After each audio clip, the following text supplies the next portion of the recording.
Alam mo ba kung mahal ka? Hello, hello, hello! Hello Philippines! Hello world! Panibagong buhay, panibagong pag-asa. Ito po si Kalabs TV Vlog, ang sa inyo'y bumabati. Chawot! Aray ko! Hindi lahat ng taong ayaw kang mawala ay tunay na nagbibigay ng value. Minsan gusto ka lang nilang nandiyan kapag kailangan ka nila. Kapag lonely sila, but being wanted when it's convenient is not the share as being valued. Mas malaking difference ang ayaw kang mawala. Kasi mahalaga ka sa buhay ko.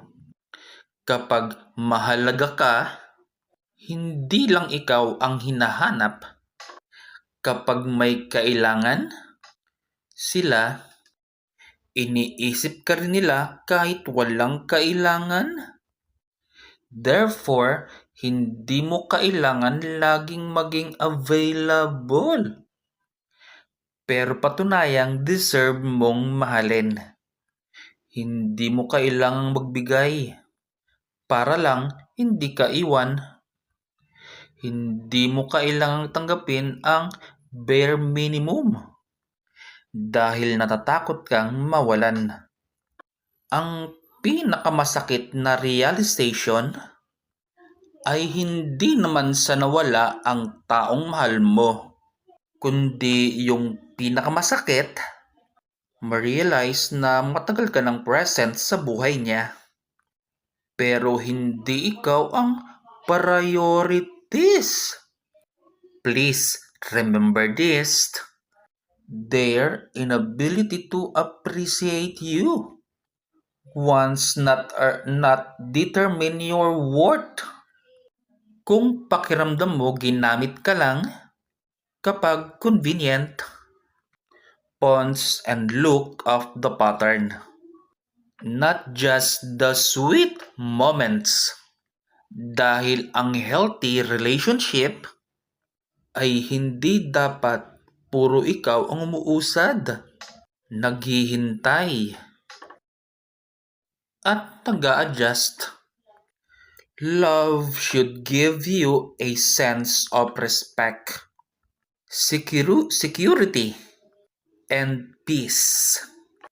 Not make you constantly questions kung mahalaga ka ba at kung ngayon mo lang mang ito marirealize. Okay lang, you are allowed to choose yourself without hating anyone. Pwede kang lumayo ng walang galit. Pwede kang mag-set ng boundaries ng walang guilt. Pwede mong mahalin ng isang tao.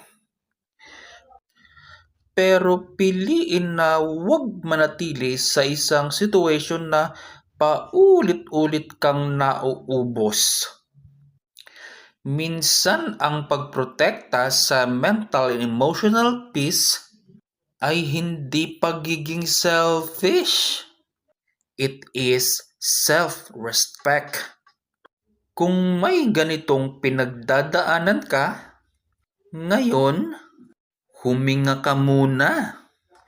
Huwag gumawa ng desisyon dahil lang sa matinding emotion. Observe the pattern. Know your boundaries. And give yourself permission to choose what is healthy for you. Hindi mo kailangang ipaglaban ang lugar mo sa buhay ng taong kusang nagbibigay nito sa iba pero ipinagkait sa'yo. At tandaan mo, you deserve to be loved with intention, not remembered only when you are needed. Kung kailangan mo nang magpahinga, mag-isip o magtakda ng boundaries. Take your time. Hindi kailang madaliin ang healing. Just one healthy choice at a time.